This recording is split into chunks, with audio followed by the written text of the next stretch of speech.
Ассалаумағалейкум, ардақтаған қалдарыңыз қалай? Көпті мазалаған сұрағақ, ол Каспийдің халі не болмақ? Уважаемые каскиленцы, да, всех беспокоит вопрос относительно переводов в Каспий, так что дождитесь полного видео, и я в конце объясню на русском языке. Енді нені айтқымыз келеді бұл жерде? Каспийге қатысты біріншіден ешқандай переводтарына таксистерде болсын еш уайымдамаңыздар. Бір қатты бір қорқып уайымдайтындай дүние емес. Бұл жүйені жүзеге асыру үшін кем дегенде тағы 6 айдан бәлкім 12 айға дейін уақыт кететін шығар. Бірақ жаңағы салық органдары мен Каспий арасындағы бір іс-шараның арқасында олар қалай анықтайды дейтін болсақ, өздеріңіз білесіздер. Дистанционно, мысалы, бір затты заказ берген кезде біз көбінесе комментарийда жазамыз. Мысалға, за одежду, за доставку. Және басқа, мысалы, Oriflame-нан, мысалы, доставка заказ беріп атсаңыздар, MV-ден заказ беріп атсаңыздар, бұның барлығын көбінесе жазамыз. Міне, сол жазулар арқылы, сол комментарий арқылы Каспийде бұл кісілердің жалпы бизнес жасап атқанын анықтайды.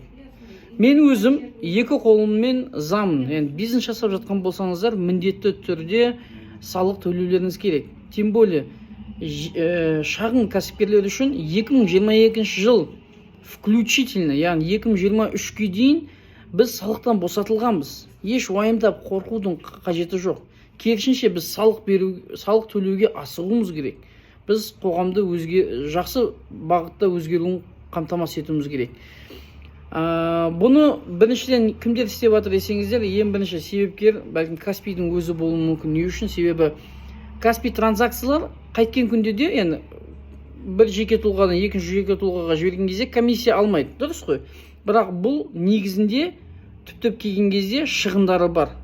Ол сервердің шығыны, енді бұл бізге байқалмайды, бірақ переводтың, транзакцияның артқы тарапын қарайтын болсақ, шынымен де күрделі шығындар, күрделі жұмыстар бар. Оған қоса алаяқтық жүйелер көбейіп кетті. Онымен қоса уже Каспий банкке көптеген шағымдар келе бастады. Оны өздеріңіз түсініп отқан шығарсыздар. Яғни ол бүкіл базасын запрос жасайды, МВД болсын, басқа біреулер болсын, и бұл Каспийдің тарапынан өзінің жұмысын былай айтқанда сәл жеңілдету мақсатында осындай бір іс-шараға баруда деп ойлаймын мен, жақсы жақтан. Соның кесірінен қалай айтсақ болады, недобросовестный предприниматель дейміз ба, кәсіпкерлер салықтан қашу үшін дейміз ба, немесе қолайлылық жасағаннан кейін ба, бүкіл бизнесін, дүниелерін, мысалы, барахолкаде, базарда, алтын ордада, магазинде есін алды. Тіпті таксистерге біз Каспий арқылы төлегенді жөн көреміз, и сол арқылы миллиондаған ақша үлкен былай салық органдарының Каспийдің алдында көрініп тұрады, прям алақандай қаншама ақша танымайтын номер екеу арасында переводтар жасалып жатқан. Бұлардың барлығы кәсіп екенін айдан анық. Енді осыны бір жарыққа шығару үшін осындай бір іс-шараларға бел бууда. Бұл неге алып келеді? Бастап кезде жеке тұлға, шағын кәсіпкерлерге біраз ауыр тиюі мүмкін. Бірақ біз сол арқылы айдаладағы, Харгостағы, таможнядағы тауарлардың, немесе Қордайдағы, таможнядағы тауарлардың заңды кіруіне септігін тигіземіз. Эффект бабочки деген дүние осыдан келеді.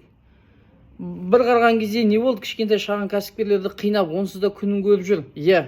Бірақ олар документ сұрай бастайды. Ол барып Қордайдан өткізген тұлғаларын документ сұрай бастайды. Қордайдан өткізген адам документті ауадан жасай алмайды. Ол сол тауардың Қазақстанға кіргенін дәлелдеу керек болады. Дәлелдеу үшін ол ресми өту керек болады. Түсініп отырсыздар ғой. Ресми өту үшін ол мемлекетке қомақты сомада таможнялық, то есть кедендік қаржыларын төлеу керек болады. Міне осы арқылы еліміз өзгереді. Ең кем дегенде жергілікті кәсіпкерлердің жағдайы жақсарады. Себебі біз өз үйімізде майка, носки, ішкі киімдерді тігуге шанс жоқ. Неге? Себебі Қытайдан, Бішкектен, жан-жақтан осындай көптеген дүниелер келуде. Енді қысқаша осы, ал егер жеке тұлға ретінде шынымен де переводтарыңызға ешкім сізге ешқандай әңгіме айтпайды. Но кәсіпкер болсаңыз, қолдан келсе, өкінішке Каспи Pay деген өте жеңіл сервис бар. ИП-ңізді тіркейсіз. Перевод тоже бесплатно, ну, тек қана 1% ғана ұстайды сізден. Обналичка дәл сол обычный Каспи сияқты 300 000 теңгеге дейін тегін. Басқа карточкеге аудару, яғни өзіңіз жеке карточкаңызға аудару абсолютно тегін. Болды. Мен ойымша бұл дұрыс шешім деп ойлаймын. Бірақ былай айтқанда аз ғана бір, әсіресе таксистер, уайымдамаңыздар. Қарапайым көшеде сатып тұрған әпкелер, апалар, уайымдамаңыздар. Сіздерге ешкім әңгіме айтпайды. Бұның істеп жатқан тірлігі негізінде көбінесе дүкендегі, базардағы саудагерлердің жалпы жарыққа шығуын қамтамасыз ету үшін істелініп жатқан дүние сияқты. Созып жібердім, кешірім сұраймын, комментарийді жазыңыздар, сұрақтарына жауап беремін. Ну, если вы действительно досмотрели до 6 минуты, то спасибо вам большое. Хочу вкратце объяснить на русском языке. Имейте в виду то, что Каспи переводы не будут касаться обычных людей, так что вообще не беспокойтесь. Таксистов подавно.